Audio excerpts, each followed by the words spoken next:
앞에 거 봤는데?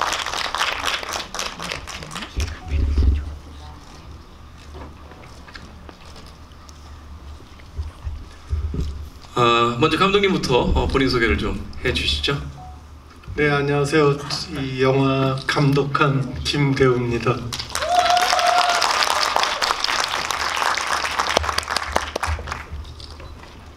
네, 안녕하세요. 히든페이스에서 미주 역할을 연기한 박지연입니다. 네, 안녕하세요. 전수영입니다. 여주인공의 이 박지연 배우를 캐스팅하게 된 이유. 배우로서 만났을 때 별다른 그냥 생각 없이 이 친구랑 하게 되겠구나 그런 예감이 들더라고요. 이 작품에 대한 어떤 느낌이라든지 이 작품을 해야겠다라고 또 결심한 계기가 있더라고요. 우선 제가 워낙 감독님 팬이었어가지고 한번 꼭 함께 감독님의 작품에 제가 연기자로서 출연할 수 있으면은 정말 영광이겠다라는 생각을 막연하게만 하고 있다가 이제 대본을 받았을 때 그냥 책 자체가 너무 흥미로웠고요. 그리고 미주라는 캐릭터가 갖고 있는 어떤 그런 욕망과 결핍 같은 것들을 제가 너무 표현하고 싶어서 되게 욕심이 났던 것 같아요. 그래서 너무너무 하고 싶었었고 제가 연기하는 미주를 스스로 상상하면서 저도 조금 나랑 조금 잘 어울릴 것 같다라는 생각도 했었던 것 같고 감독님을 처음 뵀을 때 그냥 그렇게 막 작품에 대한 어떤 캐릭터에 대한 긴 대화를 하지 않아도 그냥 되게 사소한 얘기들을 해도 감독님과 뭔가 통한다는 느낌을 받았어가지고 왠지 작품을 함께 할 것 같다라는 그런 강한 운명적인 느낌을 받았던 것 같습니다. 두 분 다 운명적인 느낌이었다라고 이야기를 해주셨는데 박지연 배우가 지금 그 이야기를 하시면서 보이시는 여러 가지 표정을 보니까 왜 김대우 감독님께서 이제 박지연 배우를 이 캐스팅을 하게 됐는지에 대한 또 하나의 또 답이 되지 않았나 하는 생각을 해보게 됩니다. 그것을 이제 영화 속에서 이제 캐릭터로서 구현해야 했을 때 어려운 점이라든지 혹은 본인이 어떤 느꼈던 그런 감정 같은 것들이 또 있었을 것 같은데. 저는 인간이라면 누구나 다 욕망을 가지고 살아간다고 생각하거든요. 근데 저희가 이제 흔히 사회적 어떤 규범과 도덕을 지켜야 한다라는 그런 법 안에서 살기 때문에 그 욕망을 쉽게 드러내지 못하고 또 스스로 본인의 욕망을 깨우치지도 못한 채 그냥 흘러가는 순간들이 많았던 것 같아요. 근데 저는 사실 그런 점에서 이 대본이 읽으면서도 굉장히 욕망에 솔직한 캐릭터들이 나오는 점에서 굉장히 흥미로웠거든요.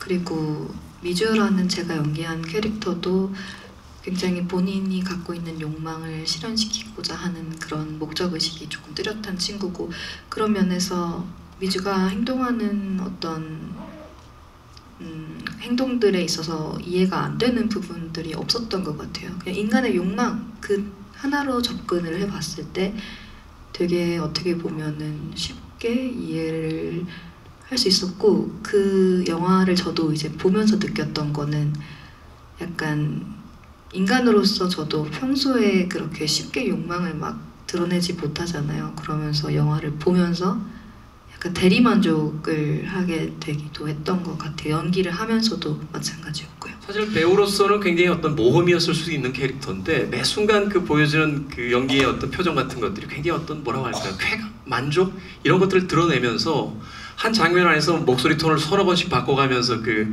연기를 하는 걸 봤을 때 배우로서도 굉장한 도전이자 쾌감이었겠다 하는 생각을 했거든요. 근데 그런 거를 저도 똑같이 이제 미주라는 캐릭터가 그 순간의 즉흥적인 욕망에 되게 충실한 친구라고 생각을 해서 계산하지 않고 정해두지 않고 조금 그때그때 즉각적으로 반응할 수 있는 그런 어떤 날것의 느낌을 살려내고자 그런 부분을 조금 중점적으로 연기를 했던 것 같아요. 그래서 어떤 틀이나 연기의 톤이나 뭐 이런 걸 정해놓지를 않았어가지고 저도 사실 시사를 하면서 내가 저렇게 연기를 했었나? 라는 생각이 들었던 씬들도 있었고 그래서 연기를 하면서도 이게 대본이 이미 주어져 있고 짜여진 그 각본대로 제가 따라가는 거지만 내가 지금 대사를 미리 외우고 연기하는 게 아니라 정말 그 상황 속에서 미주의 욕망을 따라가는구나라는 그런 즉흥감을 느낄 수 있어서 연기하는 내내 되게 즐거웠던 것 같아요. 아무래도 좋았어요. 네. 그죠? 배우에게 더 많은 자유를 준 그런 어떤 연기가 아니었나 하는 또 생각이 들고. 자, 전승영 음악 감독님께서 이제 슈베르트의 음악을 가지고 이렇게 날카로운 분석을 해주셨는데 여기서 이제 김대우 감독님의 대답이 중요합니다. 네, 의도된 것이라고 이야기해 주시는 게 가장 좋긴 합니다만, 자, 어떠셨는지요? 뭐 그런 생각 누구나 다 하면서 찍는 거 아닌가요? 아니, 사실은 저도 지금 말씀 들으면서 몰랐던 것도 많고, 예. 그리고 그렇게 앞뒤가 맞아 떨어졌다니까 되게 기쁘고 좋으네요. 아이고 그 수연의 어머니가 이야기한 대로 네. 포장이 중요한 거니까요. 이번에 찍을 때도 제일 하고 싶은 게 뭔가 하면 성과 악이 뒤엉키다가 해피엔딩으로 해피엔딩이라고 말 안 해주더라도 다른 사람 저는 해피엔딩으로 끝냈다고 생각합니다. 자, 내일 아침에 이제 그 포털에들 기사 제목이 나왔어요. 김대우 감독 이 영화는 해피엔딩이다라고. 예, 전원이 해피엔딩으로. 전원이 해피엔딩인 것으로. 예. 미주가 이제 성진을 찾아갈 때는 계단을 밑에서부터 올라가서 이제 위에 서 있는 성진을 만나는 장면으로서 그 장면에 두 개의 어떤 계단신이 이루어지거든요. 어떠셨어요? 그 만나는 장면에서의 어떤 내가 강자의 역할일까 약자의 역할일까 이걸 분명히 염두에다 두시면서 연기를 하셨을 것 같은데. 감독님 그 계단 혹시 의도하셨나요? 저는 지금 처음 드는 생각인 것 같아요. 그렇게도 해석할 수가 있겠다라는 생각이 들어서 되게 원래 되는 영화는요 우연히 다 됩니다. 감독님이 저는 의도하셨을 거라고 생각해요. 네. 사실 성진을 대할 때 미주는 그러니까 성진을 사랑으로 대하지는 않는다는 걸 영화를 끝까지 보시면 아시겠지만, 그래서 그 앞에서 뭐 약자 강자 이런 생각을 크게 딱히 해본 적이 없던 것 같아요. 그래서 그 계단을 그렇게 비유해서 말씀해 주신 게 저도 되게 신선하고 새롭네요. 시선적으로 그렇잖아요. 처음에 이제 성진을 만날 땐 내려다 보면서 내려오는데 다시 만나러 갔을 땐 계단에서 이제 올려다 보면서 올라가면서 이제 대사를 시작하거든요. 사실 그 장면이 저는 굉장히 이 미주의 어떤 위치를 이해하는데 가장 중요한 장면이 아니었을까 하는 생각이 들어요. 근데 그런 것을 뭐 인식했던 인식하지 않았던 간에 촬영장에서의 어떤 그 분위기를 통해서 충분히 감각적으로 이해했겠구나라는 또 생각을 하면서 영화를 또 재밌게 봤습니다. 네. 이해한 걸로 포장하겠습니다. 성진이 실제로 뭐 대사 중에 그런 대사가 있잖아요. 뭐 와인이나 커피에 대해서 이렇게 디테일하게 묘사하는 사람들 경멸해요. 뭐 이렇게 쓰거든요. 영화를 보는데 가장 뜨끔했던 장면. 왜냐면 제가 딱 그 대사 듣자마자 선배가 딱 생각나더라고요. 네, 굉장히 묘사 잘하시거든요. 뭐 8월에 뭐 흙냄새나 뭐 그런 얘기는 안 해요. 네, 8월에 흙냄새 뭐 이런 얘기는 안 합니다. 이런 얘기 나왔잖아요. 몇 년도 산이고 뭐 어떤 특징이 있다 이 정도 얘기. 제가 무슨 5분의 태양을 품었다 이런 얘기는 안 합니다. 선배 생각이 딱 났는데 어찌됐건 전 굉장히 존경하는 감독님께서 그런 장면을 충격적으로 보여주셔서 영화를 보는 내내 뜨끔했습니다. 영화 끝날 때까지 이제 공연하는 장면은 안 나오더라고요. 그래서 공연은 어떻게 끝났을지. 네, 잘 끝났을 것 같습니다. 잘 끝났겠죠? 세 명이서 해피엔딩을 맞이했는데 공연이 잘 안 되면 안 되겠죠? 몇 년 전에 본인의 연기를 다시 스크린으로 보셨을 때 어떤 점이 아쉬웠고 어떤 점은 이때 내가 되게 잘했구나 이런 지점이 있으셨는지도 궁금합니다. 감사합니다. 저는 사실 배우로서 항상 연기를 하고 제가 모니터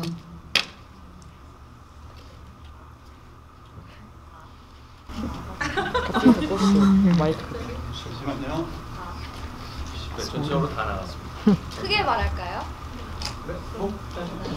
왜 마이크가 왜 꺼졌어? 제가 배우로서 연기를 하고 그 작품을 다시 볼 때 이제 그 연기를 했을 때와 모니터를 할 때 시간의 정리를 읽으면 좀 객관적으로 이제 관객의 입장에서 영화를 보니까 내가 잘못했던 부분 더 잘하고 싶었던 부분 이런 부분을 신경 쓰느라고 막상 그 작품을 즐기지는 못한 것 같거든요. 근데 이제 이번 히든페이스 같은 경우에는 저도 찍고 이제 얼마 전에 기술시사에서 처음으로 영화로 봤는데 제가 찍었음에도 불구하고 그 간극이 있어서 그랬는지 모르겠지만 되게 내용을 알매도 불구하고 되게 반전이 나올 때마다 저도 소름이 돋았고 연기적으로 저 스스로를 막 항상 평가하고 그렇게만 제 연기를 봐왔는데 이번에는 되게 새롭게 그냥 관객으로서 몰입해서 영화를 정말 관람할 수 있었던 것 같아요. 그래서 좋았던 것 같고 아직 저도 한 번밖에 보지를 못해가지고 막 내가 이 부분에서 어떤 부분이 조금 부족했다, 잘했다 이런 부분을 아직 파악하지는 못했던 것 같고 그냥 관객으로서 즐겼던 것 같습니다. 예전에 드라마 브람스를 좋아하세요에서는 바이올리니스트를 하셨고 이번 영화에서는 첼리스트를 하셨는데요. 실제 두 악기 중에 연주를 하실 수 있는 악기가 있는지랑 어떤 악기의 연기가 더 편하셨는지 궁금합니다. 네, 감사합니다. 사실 브람스를 좋아하세요 때 바이올리니스트를 연기하고 다시는 현악 전공자를 연기하지 말아야지라는 다짐을 했는데 항상 늘 인간은 같은 실수를 반복하는 것 같아요. 그럼 이번에는 이제 첼리스트라는 역할을 맡았는데 사실 브람스 때 이제 바이올리니스트를 연기하면서 가장 어려웠던 점이 활 자체가 얼굴과 굉장히 가까운 곳에서 이제 연주를 해야 된다라는 점이었던 것 같아요. 그래서 그 사실 바이올린을 켤 때 그 활의 그 각도, 보잉의 각도랑 이런 게 되게 중요한데 그런 게 들통나는 컷들이 많이 있었어가지고 되게 아쉬웠었거든요. 근데 이번에는 그래도 활이 조금 얼굴과 멀다 보니까 조금은 수월하지 않을까라는 생각을 했지만 착각이었던 것 같습니다. 이번에는 그러니까 드라마에서는 트리오 정도의 규모의 이제 공연을 하는 씬들을 촬영을 했었는데 이번에는 단체 이제 오케스트라이다 보니까 대규모의 다른 첼리스트 분들과 함께 연주를 하다 보니까 더 직접적으로 비교가 되더라고요. 그래서 제가 조금이라도 틀리면 그 틀린 게 실수가 바로바로 티가 나더라고요. 그래서 옆 사람하고 동일하게 움직여야 되니까. 네, 그런 것도 그렇고 이제 뭐 이 비브라토라고 하죠. 그런 떨림의 어떤 파워라던가 에너지가 아무래도 제가 연습했던 시간과 그분들이 했던 시간을 감히 이제 비교할 수 없다 보니까 그런 부분에 되게 저도 아쉬운 점이 많았는데 그래도 한번 해봤다고 또 예전에는 되게 바이올린을 켤 때 소리까지 막 잘 내보려고 욕심을 났는데 이번에는 소리는 과감하게 포기하고 정말 연기로서 그런 어떻게 보면 척이죠. 네, 첼로를 켜는 척을 해보려고 노력을 했던 것 같고요. 사실 첼로를 어렸을 때 살짝 배운 적이 있어요. 정말 그 피아노 학원 다니듯이 첼로 학원을 잠깐 다녔던 적이 있는데 그게 조금이나마 도움이 됐던 것 같기도 합니다. 악기를 연주하는 배우 그 캐릭터를 연기한다고 해서 그 악기를 다 연주할 필요는 없겠죠. 예전에 그 스펜서 트레이시라는 아주 유명한 명배우가 그 사람이 될 필요는 없다. 단지 연기하고 있다는 것을 들키지만 마라 하는 이야기를 했었는데 극소에서 충분히 그 연주하는 그 느낌을 전달해 주셨기 때문에 약간 미안해 하시면서 이야기하실 필요는 없다는 이야기 드리고 싶습니다. 그 보셨는지 모르겠는데 발목에 채워진 그 발찌도 좀 바뀌어서요. 처음 거는 그냥 쇠만 있었는데 나중에 그 묶여있는 발찌는 털이 이렇게 아주 양모가 박혀서 발목을 그 상하지 않도록 아주 아름다운 발찌가 발목에 채워져 있어서 자, 박지원 배우님도 이야기를 좀 이제 마무리 인사를 좀 해주시죠. 네, 극장에서 봐야 할 이유를 앞서서 너무 정확하고 적확하게 설명을 해주셔서 저는 그냥 사실 이 앞서서 이제 영화 홍보 활동을 할 때는 영화를 보지 않으셨던 분들께 이제 저희 영화 많이 봐주세요 이런 식의 홍보를 많이 했었는데 이제 여기 계신 분들은 영화를 보신 분들이라서 더 긴장되고 그런 것 같아요. 그래서 막연하게 막 잘 봐주세요, 얘기 잘해주세요, 막 홍보 잘해주세요라는 말을 들리기보다는 그냥 저희 영화가 갖고 있는 어떤 그런 주제 있잖아요. 그 인간이 과연 욕망을 쫓는 게 악한 것일까? 이런 주제의식을 한 번 더 생각하는 그런 시간이 되셨으면 좋겠다라는 생각이 들고요. 앞으로도 저희 히든페이스 많이 응원해 주시고 기대해 주시면 감사하겠습니다.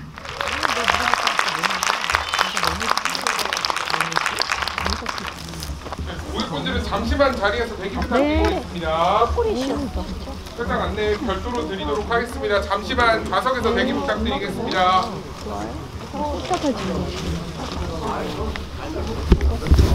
고객분들은 잠시만 자리에서 대기 부탁드리겠습니다.